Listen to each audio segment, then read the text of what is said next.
नमस्कार, बहुत स्वागत आप सभी का। आप देख रहे हैं आपका शो कॉफी पर कुरुक्षेत्र। मैं हूं सौरभ शर्मा आपके साथ। व्यूअर्स, देखिए, सबसे पहली बात तो ये कि कल रजत जी और प्रधानमंत्री नरेंद्र मोदी के बीच जो बातचीत हुई है, जो इंटरव्यू रजत जी ने भारत मंडपम के अंदर किया, उसने सारे रिकॉर्ड तोड़ दिए। जबरदस्त आप लोगों का उस इंटरव्यू को लेकर प्यार, रिस्पॉन्स मिला है, हमें इतना उसका आप लोगों का फीडबैक मिला है। करोड़ों करोड़ों करोड़ों लोगों तक वो इंटरव्यू पहुंचा। केवल भारत में नहीं बल्कि दुनिया भर में जहां भारतीय बसते हैं सबने वो देखा है। मुझे लगता है पाकिस्तान में भी बहुत करोड़ों लोगों ने वो इंटरव्यू देखा होगा। तो पहले तो एक बात ये कि बहुत कमाल का आप सबका रिस्पॉन्स आया, बहुत बहुत शुक्रिया। अब मैं उससे जोड़ते हुए एक बात आपसे कह रहा हूं। कल प्रधानमंत्री नरेंद्र मोदी ने एक बात कही कि 3 चरण के चुनाव तक तो ये पूरा विपक्ष इसी बात में लगा रहा कि वे 400 पार होगा कि नहीं, 400 पार होगा कि नहीं। मोदी जी ने कहा था एनडीए 400 पार, तो उन्होंने कहा कि विपक्ष जो है तीसरे फेज तक ये नहीं समझ पाया कि ये मैंने जो नैरेटिव सेट किया है ये उसी में फंसे रह गए। उसके बाद इनको लोगों ने समझाया, अरे भाई तुम जो मोदी जी कह रहे हैं वो बात तुम क्यों रिपीट कर रहे हो, तुम अपनी बात बोलो ना। या तो ये बोलो कि तुम्हारी इतनी सीट आ रही है, या ये बोलो कि मोदी की 200 सीट आ रही है, 150 सीट आ रही है। जो बाद में आपको याद होगा राहुल गांधी ने, प्रियंका गांधी ने, सबने कहना शुरू किया। पहले 180 से ज़्यादा नहीं, फिर राहुल गांधी ने कहा 150, इसके पार नहीं जा रही हैं। अखिलेश यादव ने कहना शुरू किया कि उत्तर प्रदेश के अंदर 80 में से 79 सीटें। ये सब कुछ लेकिन बाद में हुआ। नरेंद्र मोदी ने क्या वाकई इस माइंड गेम में विपक्ष को फंसा दिया? और मैं बड़ी ईमानदारी से आपसे कहूं, केवल विपक्ष को ही नहीं, मीडिया को भी क्या इसी फेर में फंसा दिया? क्योंकि हम भी वही बातें करने लगे थे, 400 पार कैसे होंगी, किस स्टेट में कितनी सीटें बढ़ जाएंगी, इस स्टेट में इतनी कम होंगी तो कैसे होंगी। यही हम लोग सब और सब एनालिस्ट मिलकर यही बातें कर रहे थे।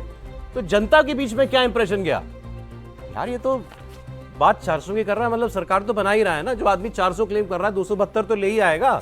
272 का तो आंकड़ा ही किसी ने डिस्कस नहीं किया। तो हम आज पहले इस पर बात करेंगे, क्या ये वाकई सोचा समझा नरेंद्र मोदी का एक गेम प्लान था, एक माइंड गेम था, एक नैरेटिव उन्होंने सेट किया और उसमें विपक्ष बुरी तरीके से फंस गया। राहुल महाजन साहब हमारे साथ हैं आज कॉफी पर कुरुक्षेत्र में पहली बार। राहुल जी, बहुत स्वागत राहुल जी आपका। दोपहर में तो मुलाकात हुई थी जी। दीपक चौरसिया साहब रोज की तरह हमारे साथ हैं। सर स्वागत आपका। हमारे पॉलिटिकल राइटर देवेंद्र पराशर भी इस वक्त हमारे साथ हैं। तो पहले तो देवेंद्र ये क्लियर कीजिए, देखिए आज 5 फेज का इलेक्शन हो गया। प्रधानमंत्री ने कल कहा कि मैंने फंसा दिया सारे विपक्ष को। आप मानते हैं कि ये सोचा समझा कोई मूव था कि भाई 400 बोलना है हमको, इसका इंप्रेशन ये जाएगा, जनता को लगेगा कि मोदी पहले ही चुनाव जीत चुका है, 400 की बात कर रहा है, या अब जब चुनाव निकल गया तो कहना आसान है? 100% सौरभ, ये एकदम सोचा समझा मूव था। पहली बात ये कि सोचा समझा मूव था। दूसरी बात ये कि ये प्रधानमंत्री के लेवल पर सोचा समझा मूव था। दूसरी बात के बारे में पहला सबूत मैं आपको ये दे दूं कि जैसे प्रधानमंत्री मोदी ने जिस दिन इस बात को पार्लियामेंट में बोला था, उससे 3 या 4 रोज पहले बीजेपी के एक्सटेंशन बिल्डिंग में एक बैठक हुई थी।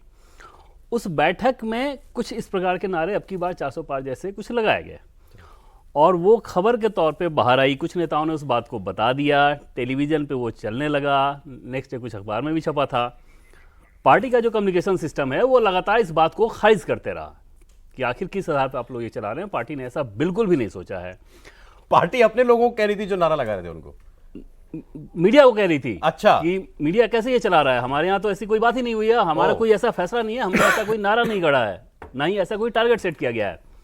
एक बड़े नेता ने यह भी बताया कि आप लोग खुद अपने मन से चलाओ और बाद में वो नंबर्स नहीं आएंगे तो उसके बाद आप कहोगे कि देखो आपका तो नहीं हुआ ना।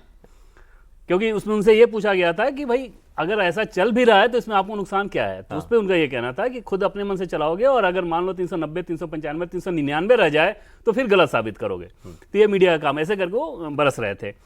3 या 4 रोज बाद पार्लियामेंट में प्रधानमंत्री नरेंद्र मोदी ने उसी बात को कहा। तो एक बात जो मैंने आपको बताई कि ये पीएम के लेवल पे हुआ था, क्योंकि पार्टी के नेताओं को अगर पता होता तो उस बात को खारिज नहीं कर रहे होते। ठीक बात है। दूसरा, वॉर क्राई जब आप करते हैं तो वॉर क्राई इसी प्रकार की होती है जिसमें आपको साइकोलॉजिकल एडवांटेज लेना होता है। पीएम को बखूबी मालूम था कि 2014 में एक नई उम्मीद को लेकर करंट था, 2019 में राष्ट्रवाद का करंट बहुत ज़्यादा था, 2024 में एक करंट पैदा करना था अपने लोगों के लिए कि आपको एक टारगेट नजर आए जिसके लिए जबरदस्त जोश लगाएं आप उस टारगेट को। एक तो नंबर्स के हिसाब से, और दूसरा जो 370 था वो एक इमोशनल इशू था, तो उसमें भी करंट आप लेके आ सकते थे। 375 क्यों नहीं, 365 क्यों नहीं, 370? और ये सिर्फ नंबर्स को लेकर नहीं है सौरभ, ये हर एक बूथ के लिए भी था कि बूथ इंचार्ज को भी ये टारगेट दिया गया था कि आपको अपने बूथ पे 370 वोट बढ़ाने हैं। यानी कि पार्टी वो हर एक बूथ पे था कि 370 वोट आपको बढ़ाने।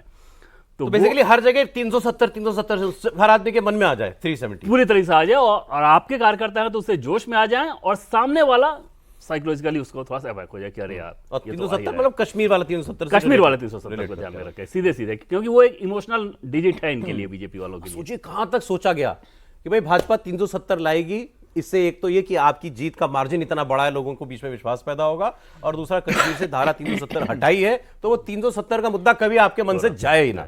400 वाली सारी स्टोरी आपको देवेंद्र ने बताई थी कि कहां से शुरू हुआ था। पहले पार्टी डिनाई कर रही थी, उसका प्रधानमंत्री ने इसको पार्लियामेंट में आकर कहा सर आपने तो, आप सब लोगों ने इतने चुनाव देखे हैं, ऐसा नैरेटिव इस लेवल पर जाकर के सोचा जाता है, सेट किया जाता है।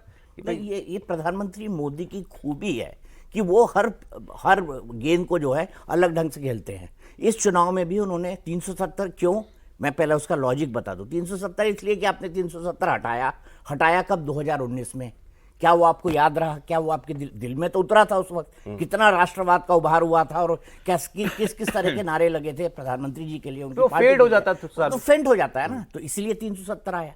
अब 400 पार की जो है बात कर रहे हैं ना, एक्सटेंशन बिल्डिंग वाली, हाँ वो छप गया था, हाँ ये लोग मना कर रहे थे, क्योंकि प्रधानमंत्री को जो घोषणा करनी होती है उससे पहले उसके संबंध में कुछ नहीं छपना चाहिए।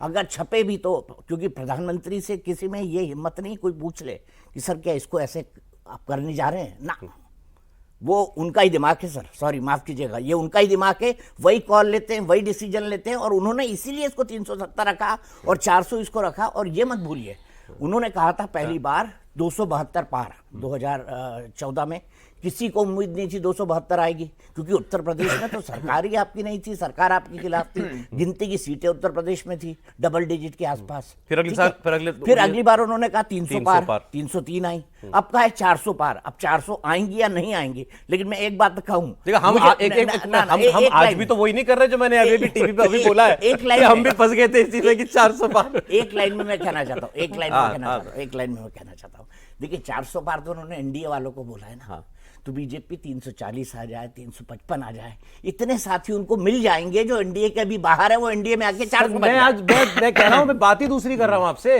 मैं कह रहा हूं कि प्रधानमंत्री ने हम सबको लगा दिया इस चक्कर में, तुम सारे दौड़ते रहो 400 के पीछे। भाई सरकार बनती है 272 पर, आपके पास अगर 272 है, उस लोकसभा के अंदर वो 272 हो या 372 हो, वैल्यू बराबर है, बिल्कुल वैल्यू बराबर है। मैं एक छोटा सा उदाहरण देता हूं आपको।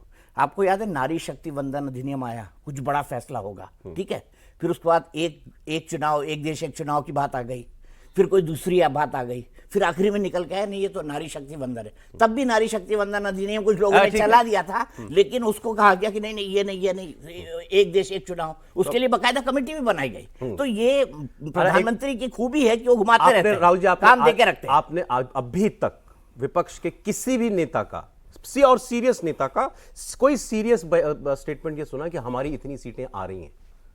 राहुल गांधी के मुंह से सुनाओ, अखिलेश यादव के मुंह से सुनाओ, ये मोदी चला जाएगा, मोदी हट जाएगा, मोदी की 150 सीट आएगी, ये नहीं, हमारी इतनी आ रही है। किसी सीरियस पॉलिटिशियन से विपक्ष के सुना आपने अभी तक?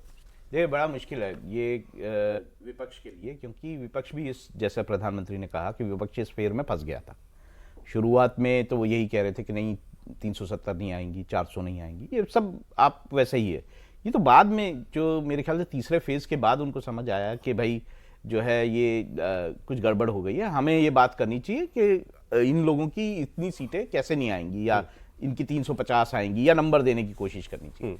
और जो बात पहले हो रही थी कि प्रधानमंत्री जब फैसला करते हैं, देखिए गुजरात से मैंने उनके सारे वर्किंग स्टाइल को देखा है, बहुत सेंट्रलाइज्ड, मैं इसको बुरा नहीं मानता, लेकिन सेंट्रलाइज्ड डिसीजन मेकिंग है, वो उनका तरीका है। हाँ उनका तरीका है, कुछ लोगों तक सीमित रहता है जब फैसला करना होता है।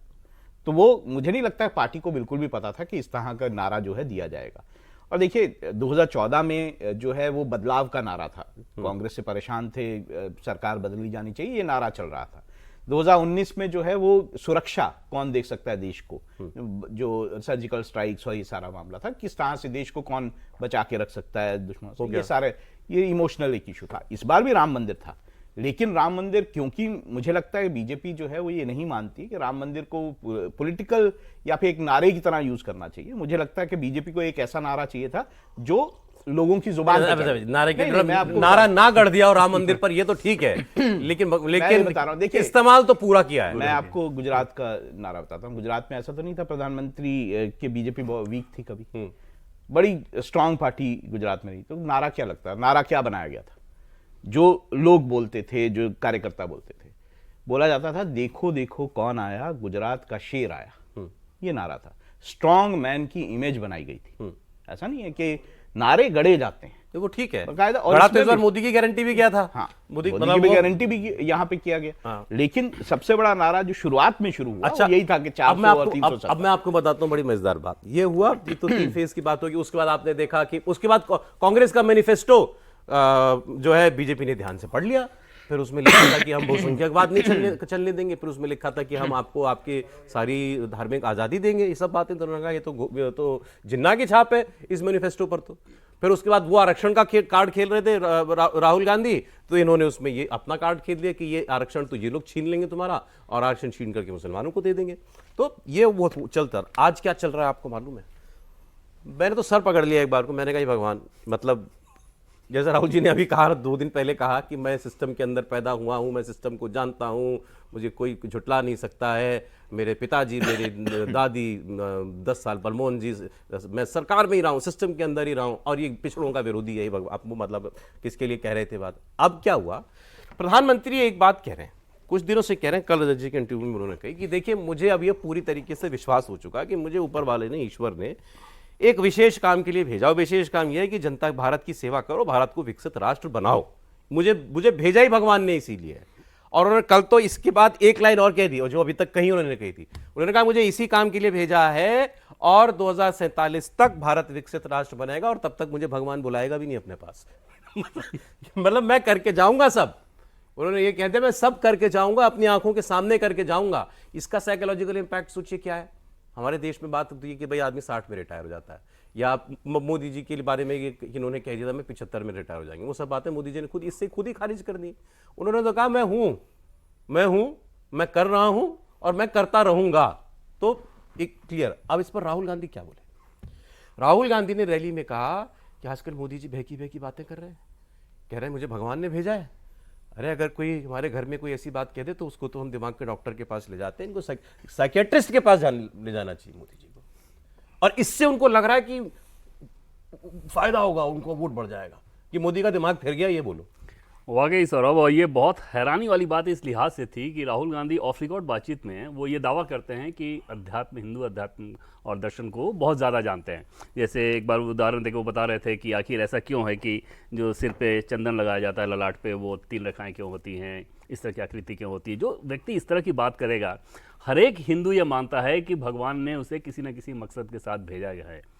प्रधानमंत्री नरेंद्र मोदी के केस में अगर आप देखें तो जिस तरीके के काम उनके हैं, उसके बाद ये विश्वास उनको ना हो, ये कैसे संभव है? जैसे धारा 370 का हटाया जाना, 500 साल के राम मंदिर के विवाद को उनके कार्यकाल में खत्म किया जाना, या छोटे लेवल पे देखें कि प्रधानमंत्री बनना उस बीजेपी पार्टी के जिसमें कोई ये नहीं मान सकता था, बीजेपी का नेता कोई ये नहीं मानता था कि हमारे अपने दम पे बहुमत आ जाएगा। नरेंद्र मोदी को पार्टी के भीतर पसंद किया जाना है। ये दिल्ली में जितने बड़े नेता थे उनमें से एक भी ऐसा नहीं चाहता था कि हाँ उनको प्रधानमंत्री पद का उम्मीदवार बना दिया जाए, उनको किया जाए। अगर कोई व्यक्ति ये बात कहता भी था तो उसके पीछे उनकी मंशा कुछ और रहती थी कि अभी हम इनके सामने खड़े रहते हैं, नंबर 272 हमारे पास अपने से आएंगे नहीं, अलायंस की जरूरत पड़ेगी, फिर इनका सपोर्ट हमारे पास रहेगा, बाकी अलायंस लेके मैं प्रधानमंत्री बन जाऊंगा। ये बीजेपी के भीतर बहुत आम बात थी। इन सारी परिस्थितियों के बावजूद अगर कोई व्यक्ति इस तरह की लकीर खींच रहा है तो उसको कैसे ये नहीं विश्वास होगा कि मुझे किसी खास मकसद से ही भेजा गया है, और वो खास मकसद देश के लिहाज से ही है, क्योंकि परिवार तो उस व्यक्ति का कुछ है नहीं, अपना कुछ और है नहीं, तो वो तो इसी बात को कहेंगे। ये इतनी सामान्य सी आध्यात्मिक बात को राहुल गांधी जो राजनीतिक रंग देने की कोशिश की, वो समझ में नहीं आया। नहीं, अब मैं आपको बताता हूं कि क्यों है। वैसे इसके पीछे की एक रीजनिंग, कांग्रेस पार्टी के पीछे एक सोच की रीजनिंग, वो उनको ये लगता है कि मोदी बार बार जब ये कह रहे हैं कि मुझे भगवान ने भेजा है इसी काम के लिए, मुझे भगवान ने भेजा है। भाई भारत जो है बहुत बड़ा धार्मिक देश है।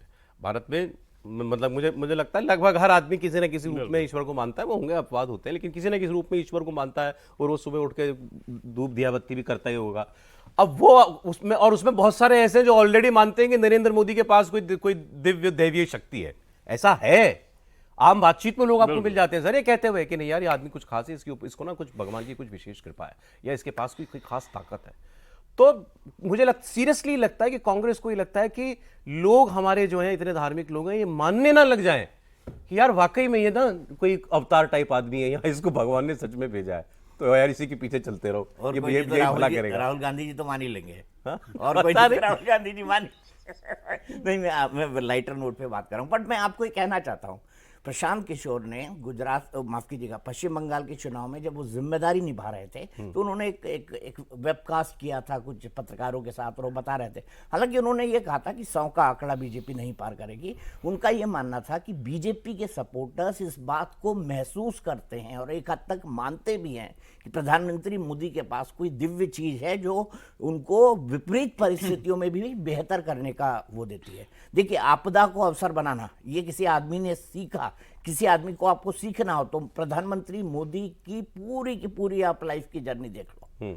जो दुश्वारियां उनके सामने आई उसका सॉल्यूशन निकाल के उन्होंने आपदा को अवसर बनाया। उनकी जितनी योजनाएं हैं, जैसे मैं उज्ज्वला योजना बताऊं। प्रशांत किशोर, आपने कहा कि प्रशांत किशोर ने, उन्होंने क्योंकि मोदी के साथ भी काम किया है, उन्होंने बहुत सबके साथ काम किया है, उनका ये मानना था कि बहुत सारे लोग देश में ये मानते हैं कि Narendra Modi is not a normal human being. मैं ये नहीं कह रहा हूं, नहीं, इन द सेंस कि हाँ कुछ कोई विशेष शक्ति है, ताकत है उनमें, अच्छा, कोई ताकत है। और आप, मैं ये जो बात कह रहा हूं आपसे, आप इसको नेट पे सुन सकते हैं, अवेलेबल है, मैंने भी वहीं से सुना है। ये कुछ इसी बात का डर, अब कांग्रेस को यही डर लगने लगा क्या? नहीं, प्रधानमंत्री ये बात कई दिनों से कह रहे हैं। अब प्रधानमंत्री ने जितने बड़े बड़े काम किए, आप सोचिए 10 साल पहले सौरभ पत्रकार के तौर पे, राहुल पत्रकार के तौर पे, मैं पत्रकार के तौर पे, या हमारे दोस्त देवेंद्र पत्रकार के तौर पर सोच सकते थे कि देश से 370 हट जाएगा, सोच सकते थे सीए का कानून बन जाएगा, सोच सकते थे राम मंदिर बन जाएगा और इतनी स्मूथली बन जाएगा और इतना बेहतर बनेगा। एग्जीक्यूट तो हुआ है ना। और आप कोविड के वक्त जी मानते हैं, कोविड के, दीपक जी भी मानते हैं, कोविड के वक्त मैं तो ये मानता हूं कि उनको भगवान का विशेष आशीर्वाद है। मैं तो ये मानता हूं, नॉर्मल व्यक्ति होगा तो इस बात में मानेगा। सर मैं इसको केवल और केवल इस वक्त पॉलिटिकल कैंपेन के नजरिए से डिस्कस करना चाह रहा हूं। हम ये सब जानते हैं मोदी जी कोई भी बात यूं ही तो कहते नहीं, ठीक है। अब ये बात उन्होंने पिछले कुछ दिनों से कहनी शुरू किया, एटलीस्ट मैंने नोटिस तो पिछले कुछ दिनों से करना शुरू किया कि वो ये बात बार बार कह रहे हैं कि मुझे भगवान ने भेजा है किसी काम के लिए, मुझे भगवान ने भेजा इस काम के लिए। वो मुझे लग रहा है वो यही करना चाह ही रहे हैं जो कांग्रेस का डर है, कि भाई जनता को लगे ये बात कि ये आदमी केवल नेता नहीं है, ये आदमी 2.5 साल पहले प्रशांत किशोर ये बात बोल चुके हैं कि जनता को यही लगता है। एक हद तक बीजेपी के सपोर्टर्स को ये लगता है। क्या प्रधानमंत्री उसको रीइंफोर्स कर रहे हैं? मेरा सवाल ये है, सोची समझी टैक्टिक्स के। देखिए, आपको बहुत ही ऐसा लगेगा कि मैं बहुत छोटी सी बात कर रहा हूं, लेकिन मैंने ये बात प्रधानमंत्री के उससे तब सुननी शुरू की है या नोटिस की है जब केजरीवाल ने ये कहना शुरू किया कि 75 साल पे रिटायर हो जाना चाहिए। अभी जब क्या, हाँ, वो जेल से बाहर आती है, उन्होंने 75 साल पे रिटायर होना चाहिए। देखिए, ये बात ऐसा नहीं कि ये बात जो है आप मान रहे हो ना कि अभी रिसेंटली कहना शुरू किया ज्यादा उन्होंने, ये मैं मान रहा हूँ। तो देखिए, he is a very sharp politician. प्रधानमंत्री बहुत शार्प पॉलिटिशियन है, मैंने उनको बहुत सालों से देखा, बहुत ही शार्प है। तो जो उनकी ये कला है चीज़ों को पलट देना और चीज़ों को, ये पॉलिटिशियन की शार्पनेस दिखाती है उनकी। दूसरी बात ये है कि ये ऐसा नहीं कि ये बातें बीजेपी और आरएसएस में है नहीं। 2015 में अमित शाह जी ने ये कहा कि 60 की उम्र में पॉलिटिशियन को रिटायर हो जाना चाहिए, ये कहा उन्होंने। उसके बाद प्रधानमंत्री भी ये बातें कह चुके हैं कई बार। ये भी हुआ कि जब चुनाव हो रहे थे तो कई लोगों को इसलिए टिकट नहीं दिए गए क्योंकि वो 75 साल के हो चुके थे। ये कारण रहे हैं बीजेपी। तो अगर ये बात थी तो ये उठाया गया, तो क्या प्रधानमंत्री ने इसको डिफ्लेक्ट करने के लिए ये सब कहा? क्योंकि देखिए, he is the top leader of a party जो कि चुनाव में है, और चुनाव में अगर ऐसा संशय बने कि ये व्यक्ति जो है हमें पूरे 5 साल लीड नहीं करने जा रहा है तो वो पार्टी के लिए बहुत हार्मफुल है। लेकिन सर, केजरीवाल सब बात के सब क्या बिलीवेबल है? कौन यकीन करने वाला था उस बात पे? मैं ये नहीं मानता कि मोदी जी रिटायर हो जाएंगे, अमित शाह। मैं अच्छा इसका एक और काउंटर, अमित शाह जी ने उड़ीसा में कहा कि 77 साल के जो हैं वो नवीन पटनायक हो गए, उन्हें रिटायर हो जाना चाहिए। क्यों? क्या आप अपनी पार्टी पे ऐसा लागू करते हैं? नहीं, सुनिए, कह रहा हूं, मैं आपको अंतर बता रहा हूं। अमित शाह ने जो उड़ीसा में जाकर के कहा, वो उस जनरल भावना को, और भावना ही नहीं, वो नॉलेज, अब वो सार्वजनिक नॉलेज है, उसको मुझे लगता है कि वो बढ़ा रहे थे ज्यादा, कि पब्लिक में आना लगभग नवीन पटनायक ने बंद कर जिसके दिया। बाद 2 वीडियो वो नहीं जारी आते। किए Naveen I don't want Patnaik to comment on his health, मुझे नहीं मालूम है। नवीन पटनायक ने उसके बाद 2 वीडियो जारी किए, इसीलिए किए उन्होंने, यही भी इसीलिए dispel किए, करने के लिए। उन्होंने भी इसलिए किए। इसी बात को हम dispel सब जानते हैं ना, गुजरात उड़ीसा की सरकार कौन चलाता है, नाम भूल रहा हूँ, पांडियन साहब चलाते हैं। अब तो ये तो उड़ीसा वाले भी फील करते होंगे ना यार, हमारा मुख्यमंत्री तो हमको दिखता ही नहीं है। वो बहुत अच्छे रहे, स्वस्थ रहे, ईश्वर से कामना है, लेकिन दिखते तो वो नहीं है। काम अच्छा किया और ना किया और अलग बात है, लेकिन एक आदमी के, अगर बीजेपी वाले क्या कर रहे हैं, उनके मन में डाल रहे हैं आपका मुख्यमंत्री अब उम्र हो गई है, अब यही डालना ना। तो केजरीवाल ने भी यही डालने की कोशिश की ना, उस आदमी के लिए डालने की उस कोशिश। आदमी के लिए जो एक दिन में 4 रैलियां, 4 इंटरव्यू कर रहा है, अपना प्रधानमंत्री मैं का काम आपकी भी सारी कर रहा बात है। मानता हूं, पर उसने डालने की यही कोशिश की ना केजरीवाल ने, हाँ। कि भाई 75 साल आपके यहाँ पे अन्न कही हुई बात है, 75 साल पे रिटायर हो जाए। यही आप कह रहे हैं उसके बाद मोदी जी ने कहना शुरू मुझे किया। लगता है कि उसके बाद उन्होंने ये ज्यादा वो किया, ताकि ये जो बात है ये ज्यादा हाँ, सीपे दीपक नहीं जी, करे। राहुल के सम्मान से मैं डिफर करना चाहूंगा। मैंने कई इंटरव्यू उनके किए हैं और बहुत पहले से ये बात करते आ रहे हैं। आप चाहें तो मैं किसी इंटरव्यू से उनकी निकाल के लाइनें भी दे दूंगा। और भक्ति भाव और जो उनका सनातन के प्रति आस्था है और जो उनकी काम करने की स्टाइल है, क्योंकि उन्होंने हमेशा एक काम किया है सौरभ, मैं ये कहना चाहूँगा, उन्होंने कभी किसी की लकीर छोटी नहीं की। उन्होंने अपनी लकीर को इतना लंबा कर लिया है कि बाकी सबकी लकीर अपने आप छोटी दिखने लगती है। ये उनकी खूबी है, ये उनकी कला है। इसीलिए मैंने कहा कोविड में हमको लग रहा था कि हम बचेंगे कि नहीं बचेंगे। शुरुआत के दिन तो कुछ ऐसे ही थे ना, कुछ 6, 7, 8 महीने, पर एक व्यक्ति ने किया, चमत्कार किया। और सबसे ज़्यादा लोग ये बोलते थे सबसे ज़्यादा तो भारत में ही मरेंगे, क्योंकि महामारी यहीं सबसे फैलेगी। बेसिक हाइजीन के स्टैंडर्ड्स, खस्ता हाल इंफ्रास्ट्रक्चर, लेकिन उसके बावजूद भी ना कोविड की उस सिचुएशन से देश को निकाला और वहाँ पर भी कुछ अपॉर्चुनिटीज़ खोजी। तो मैं जो कहता हूँ ना कि उनके अब मुझे बताइए, एक नॉर्मल आदमी कल इतना बड़ा उन्होंने इंटरव्यू किया। हम जैसे लोग जो हैं, माफ़ करना, आप अपने लिए बोल रहा हूँ, उतने देर खड़ा होके बोल दूँ ना, उसके बाद मुझे भी घंटे भर रेस्ट चाहिए। भाई आपको ब्रेन का रेस्ट देना है, इसको आप जो देना बात है, कह रहे हो ना, एग्जैक्टली मेरे मन में कल ही बात आई। वो उसके बाद रैली कर रहे हैं, 1.5-2 घंटे तो वहां पर वो पूरा कार्यक्रम में रहे, वो खड़े रहे। अरे नो, देवेंद्र ने बताया उसके बाद 1 घंटे के अंदर वो महेंद्र के अंदर गढ़ में रैली कर रहे वो थे, और रैली में गर्मी में खड़े, वहां भी खड़े होकर के, बिल्कुल। और उसके बाद फिर दूसरी रैली, उसके बाद दूसरी रैली पंजाब में। फिर रात में जब एलकेएम लौटे हैं तो फिर वहाँ पे सरकारी काम में व्यस्त। रात में मैंने किसी संदर्भ में बातचीत हुई थी वहाँ पे किसी और व्यक्ति से, तो उनका ये कहना था कि साहब अभी मीटिंग में किसी काम में लगे हुए हैं। तो वो एनर्जी तो अद्भुत लेवल की है, बहुत मतलब। और दूसरी चीज सौरभ देखिए कि ये जो संदर्भ था, पीएम ने जो बोला, 2 चीज पे ध्यान दीजिए। रजत जी के इंटरव्यू में वो 2047 के संदर्भ में ये बता रहे थे। Exactly, मतलब yes. चुनाव जीत के आने के बाद आगे क्या कुछ करना है, इस लाइन से वो समझना चाहिए कि ये व्यक्ति फिर कुछ बड़ा करने जा रहा है। दूसरी चीज जो उन्होंने कही कि पहले दुनिया के दूसरे देशों के पास ये ठेकेदारी थी एक तरह से कि क्राइसिस में वो मदद करते हैं। मैं ये चाहता हूं कि ये भारत के पास ये रहे कि दुनिया के देशों की हम मदद करते हैं। तीसरी चीज जो उन्होंने कही थी कि अब जो अगर इस बार फिर सरकार बनती है तो भारत की जो लीडरशिप होगी दुनिया के सबसे सीनियर मोस्ट लीडरशिप वाली होगी, टॉप लीडरशिप, यानी कि आप अगुवा बनेंगे। सोचिए वो व्यक्ति कहां देख रहा है, वो कहां चुनाव पे थोड़ी देख रहा है। नहीं, अगर चुनाव पे देख रहे हैं तो मैं उसका क्या मैसेज है? मैसेज ये है कि भाई मुझे काम दे दिया ना तुमने, मुझे काम दे दिया ना, मैंने कह दिया ना 2047 तक तुमको डेवलप नेशन बना दूंगा, क्यों बार बार दिमाग लगाते हो? चलने दो जो चल रहा है, चलने दो, अभी 47 तक यही चलने दो। मैं एक बात कहना चाहता हूँ, ये बात मैंने उनके मुंह से तब सुनी थी कि भारत को नो है, भारत के पास ऐसी पावर होनी चाहिए कि हम डॉलर में व्यापार ना करें, हम रुपए में व्यापार करें। और देवेंद्र, मुझे जहाँ तक जानकारी है, कुछ देशों से रुपयों में व्यापार हमने शुरू कर दिया ऑलरेडी। रुपी कई जगह चल रहा है। तो आप देखिए ये चीजें उनके बैक ऑफ द माइंड बहुत पहले से दिए करना, लेकिन उन्होंने उसके लिए न केवल अवसर बनाया बल्कि करना भी शुरू किया। इसके लिए उनकी तारीफ करनी होगी। अरे अब रिसेंटली मैंने जो बात थोड़ा सा कही सर, थी ना, क्योंकि मैं एक छोटी सी बात लास्ट हिस्से में हम प्रोग्राम के, देखिए मैंने जो बात आपको कही थी बड़ी सोच समझ के कही। देखिए याद करिए, मैं अटल बिहारी वाजपेयी को भी बहुत शार्प पॉलिटिशियन मानता हूँ। याद करिए कल्याण सिंह ने एक बात की थी टायर रिटायर को लेकर, तब वाजपेयी ने क्या कहा उसके बाद? उनकी अपनी पार्टी में से ऐसा हुआ कि, और ऐसे इंडिकेशन देने लगे कि लालकृष्ण आडवाणी को वो करना चाहिए, तो उन्होंने क्या कहा, ना मैं टायर हूं मैं रिटायर्ड हूं। आडवाणी जी के नेतृत्व में विजय की ओर प्रस्थान। बट सर उसके बाद क्या हुआ? There was a serious question. आज तो कोई है ही नहीं ना, कोई सीरियस क्वेश्चन नहीं था उस वक्त। मैं serious question in the sense, Vajpayee साहब और आडवाणी जी दोनों कंटेम्पररी थे। यहाँ कंटेम्पररी वाला कोई मामला है ही नहीं है, कोई सीरियस क्वेश्चन दूर तक कोई है ही नहीं। सिर्फ सवाल उठाया गया था। अग्रीड तो अग्रीड मैं ये कह रहा हूं कि जब यहां पे भी कोई सवाल उठा अरे तो अब जैसे मैं सीधे अब सवाल आप मैं उन्होंने क्योंकि आखिरी लिया। मतलब आखिरी हम लोग उसमें राउंड में आ गए हैं, तो आप थोड़ा मुझे तो ऑपोजिशन का हाल तो बता दीजिए। कोई आपने किसी का कुछ सुना हो, स्टेटमेंट कुछ लग रहा हो कि भाई कि अभी भी ऑपोजिशन जीतने जा रहा है। नहीं, अब मैं ये तो मैं नहीं कह सकता कौन जीतने जा रहा है, देखिए, लेकिन ये- अभी कुछ ये दम बाकी दिख रहा है नहीं। ये संभव नहीं सौ है। मैं सीट- ये सौ आपको सीट बता रहा बाकी हूँ, है ये अभी। जो अगला फेज आ रहा है, इसमें भी आप मान के चलिए 47 सीट्स ऐसी हैं जिसमें बीजेपी 40% से ज्यादा, और कुल उन्होंने- कुल 75, शायद 115 पर बाकी है चुनाव, उसमें से 75 बीजेपी की जीती है। मैं बता रहा हूँ उसमें कल 58 है। कल 58 है और नहीं, 47 टोटल जो दो पार्टी, दो हाँ। राउंड जो बचे हैं उनमें से 75 भाजपा की जीती 47 सीट्स ऐसी हैं जिसमें 40% वोट लिया कल वाली में।